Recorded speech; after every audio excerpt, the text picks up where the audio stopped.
বিষ প্রয়োগ করে পাখি শিকার করা হয় এটা আমার জানা ছিল না, এবং এটার প্রক্রিয়া কি সেটাও আমি পুরোপুরি জানি না। যদি এমন হয় যে বিষ প্রয়োগ করার পর পাখি মারা যায়, তাহলে সেক্ষেত্রে সেই পাখি তো খাওয়া হালাল হবে না।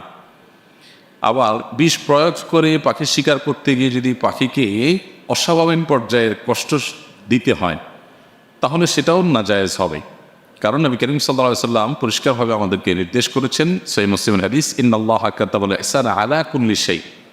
আল্লাহ তাআলা প্রত্যেকটা বস্তুর প্রতি আমাদেরকে অনুগ্রহ করবার নির্দেশ জারি করেছেন, ফরজ করে দিয়েছেন। এজন্য আমরা কোনো পশু যদি জবে করে খেতে হয়, সেক্ষেত্রেও পশুকে অপ্রয়োজনে কষ্ট দিতে আমাদেরকে পরিষ্কারভাবে নিষেধ করা হয়েছে। এজন্য নবী সাল্লাল্লাহু আলাইহি ওয়াসাল্লাম বলেছেন, কোনো পশু জবে করলে, কোনো পশু পাখি হালাল পশু জবে করে খেতে হলে চাকু ছুরি ভালো করে ধার দিয়ে